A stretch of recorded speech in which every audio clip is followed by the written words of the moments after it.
දරදඩු අතකින් මාව අල්ලගත්තා වගේ තේරුණ හින්දා ඇස් දෙක ඇරලා බලුවහම මම හිත අමුතු බැල්මකුත් දාගලා මන් දිහා බලන් ඉන්නු කන්න වගේ. කොහෙ බලාගෙනද යන්නේ ඔයි?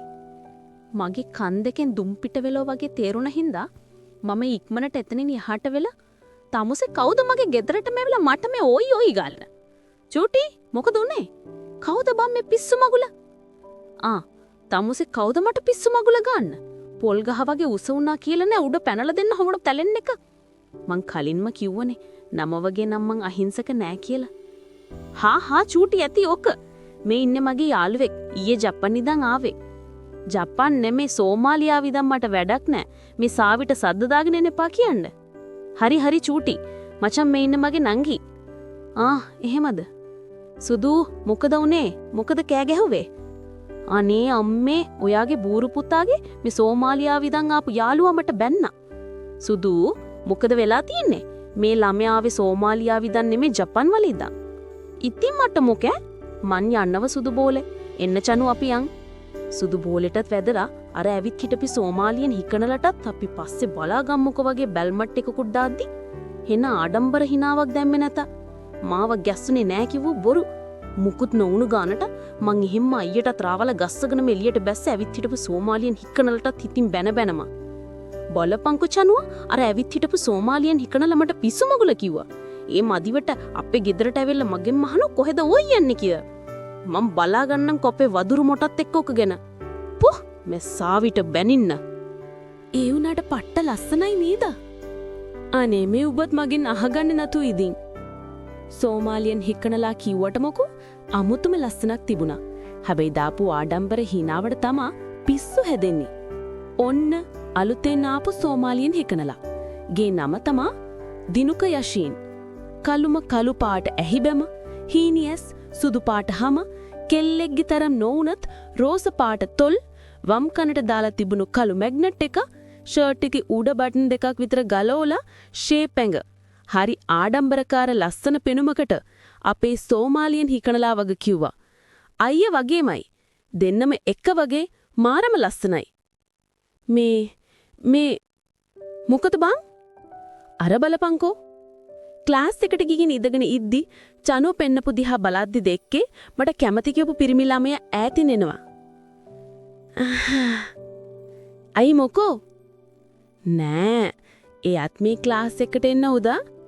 අනික බලපංකෝ මට මැච් වෙන්න මැදලා වගනේ. එකනේ බං මාත් බැලුවේ මීට කලින් මෝ ක්ලාස් ආවේ නෑනේ. සාවියෝ උඹෙන් හින්දද දන්නේ නෑ හැබැයි.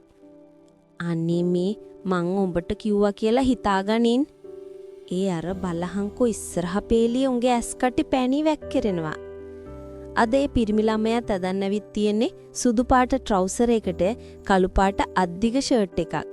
හරියට නිකම් මායේයි කතා වෙලා ඇදලා වගේ. අත් දෙක වැලමිට ළඟට වෙනකන් නමලා උඩින් පටන් දෙකක් විතර ඇරලා කෙල්ලොන්ව වශී කරන පෙනුමක් තමයි අද යාට තිබ්බේ.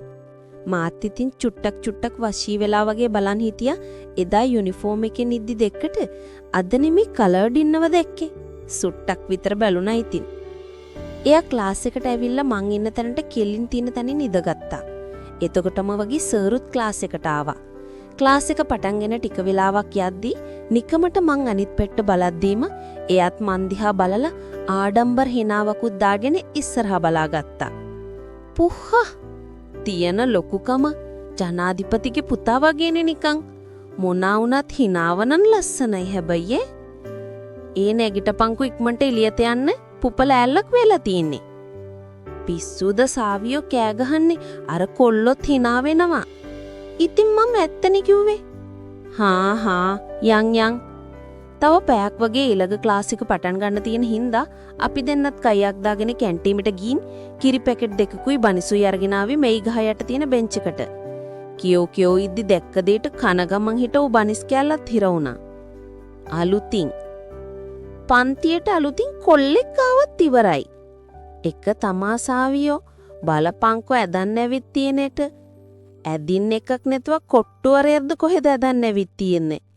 දනිස්සට වියතක් විතර උඩින් තියෙන කොටම කොට ඇඟටම ෆිට් වෙච්ච ගවුමකුත් ඇදගෙන හෙංග මේකප් තට්ටුවකුත් තුලාගෙන ඉස්සරහි පස්සයි දික්කම දික් කරගෙන අනුහස් ඉන්න තැනට විලා ඇබරි කියවන ආමන්දුව දැකලා තමයි කනගමන් හිටපු බනිස් කැල්ල තිරුණේ. අම්මෝ හැටි බලහංකෝ මලමිලියක් වගේ පැනලාපු මලමිනියක් වගේ. අම්මෝ සාවි උබේ කටනම් ඇහුනොත් මේ ඕකේ රෙද්ද උස්සගෙන යයි ගන්න. එන්න කියපන්කෝ බලන්න ඕකිගේ දත් ටික ගලවලා දෙන වත්තට බලබලා ඉන්න. මේ බං තාත්තගෙන් කෝල් එකක් මං කතා කරලා යන්න නොහොමින්දහන් හරිද? මාත් ඉතින් බනිස් ගෙඩියම කටියෝ බාගෙන කිරි එකත් බිබ්බි ෆෝන් එකත් බලන ගමම ඉස්සරහ බලද්දි ඔන්න අද දිගම දිගේ පියක් උස්සන් ආවා. කවුද ළමයි සාවිගේ ඉස්සරහ ඉන්නේ ඇත්ත? කවුද තියලා දැනගන්න ඕන නම් පාට රියැක්ට් ගොඩක් දාගෙන යන්න. ලස්සන කමෙන්ට් එකක් අනිවාර්යෙන්ම දාගෙන යන්න. නැත්තම් මං තරහයි. මාත් ඉතින් බනිස් ගෙඩියම් කටේ ඔබාගෙන කිරි එකත් බිබි ෆෝන් එකත් බලන ගමන් ඉස්සරහා බලද්දි අත් දෙකත් බැනගෙන කටකොනින් හිනාවකුත් දාගෙන මන් දිහා බලාගෙන අනුවස්ව. හායි මං අනුවස්. මං ඉතාලිය ඔයා මාව දන්නවා ඇති. බොහොම අමාරුවෙන් බනිස් ගෙඩියත් ගිලින ගමන් ඕ කියලා කියාගත්තා. මන් මෙතනින් වාඩි වුණාට කමක් නැද්ද? S2 චිල් බෝල සයිස් කරගෙන බෙන්ච් එක දිහයි අනුහස් දිහයි මාරුවෙන් මාරුවට බලන ගමන් හා කියන්නේ වගේ ඔළුවත් දෙපැත්තට වෙනවා. ආන්නකෝ එයයිම කියනවත් එක්කම මේ අනුවස්නේ මං බැලුවා කවුද මේ කී ළඟට වෙලා ඉන්නේ කොල්ලා කියලා. ඕ මන් මේ අනුවස් එහෙම කියද්දිම එතනින් ඉක්මනට නැගිටපු මම අපිට ඊළඟ ක්ලාස් එකට යන්න පරක්කු වෙනවා. අපි යන්න. ඒත් සාවි අපිට තව පැය භාගයක්. ආව්. ඇයි මොකද උනි චනුලි? චනු එම කියද්දිම පෑගුක කකුල තරු විසික් වෙන්නම. ඒ ගමන කකුල අල්ලන් උඩ පනිනවා. නෑ කඩියක් ගන්න නැති. නේද ජනු? ඔව් කඩියක් කෑවා. චනුවත් එදගෙන පන්තියට ඇවිල්ලා ක්ලාස් එක ඉවර වෙනවත් එක්කම සෙනසුරාදා දවසත් එහෙම්මම ගෙවිලා ගියා. මේ ඉරිට ප්ලාස්ටරයක් ගහන්න බැරි වෙයිද? මං අහන්නේ උදේම සුමුදු සුසිනිදු රෝස පෙත්තක් වගේ මූණ අවන් එක තෙටල දාලා වගේ පිච්චෙන හින්දා නැගිටලා ෆෝන් එක බලද්දි තමයි දැක්කේ වෙලාව 12ට කිට්ටුයි කිරා. මේකිනේ වෙඩේ ළමයි. ඉරිදට මන් මැරුණත් මේ ගෙදරයි දන්නේ නැහැ. මොකද ගෙදරයි හොඳටම දන්නවා. මාව කනින් නැහැරනවට වඩා හොඳයි ඇඳුම් ඇතුළට දිමි ගොට්ටක් දාලන්න එක කියලා. හිහි දන්නෝ නිතින් මේ සාවිගේ කට ආයේ නිදාගන්න සීට් එකත් පොරෝගෙන එක්ක ඕනේ නැහැ කියලා හිතලා නැගිටලා වොෂ් එකක් දාගෙන කොට ෂෝට් එකට බැගී ටී-ෂර්ට් එකක් දාගෙන කොණ්ඩෙත් උඩට කරලා ගුලියක් ගහගෙන කෑලි දෙකක් ඉස්සරහිනුත් දාගෙන ෆෝන් එකත් අරගෙනම කුස්සියට ගියේ මගේ සුදු බෝලේ හොයාගෙන. සුදු බෝලේ good morning. ඔයාගේ සුදු දෝ නැගිට්ටා. දැන් කොහෙද සුදු මෝනින්? පස්සට එළිය වැටෙනකන් නිදියලා. හරි සුදු බෝලේ. අනේ මගේ ශක්තිජනක පානීය ලැබෙන්න සලස්වන්න පුරුවන්ද? අම්මත් එක්කත් පොඩි කයියක් දාගෙන ඉදලා මගේ ශක්තිජනක පානියත් අරගෙන. හෝ ඔයාලා බලනවා ඉතින් නේද? මොකද්ද මේ ශක්තිජනක පානීය කියන්නේ? වෙන මොනවද ඉතින්? මගේ පන්නා වගේ ඉන්න මයිලෝ එක දමා. ෆෝන් එකත් බලන ගමන් රතු චූටිත් ටීවී එකෙත් දාගෙන කකුලක් පිට කකුලක් දාගෙන සෝෆා එකකින් වාඩි වුණා. ඒත් එක්කම අයියා චූටි අනේ චූටි අපියක් කියලා බනින්න එපා.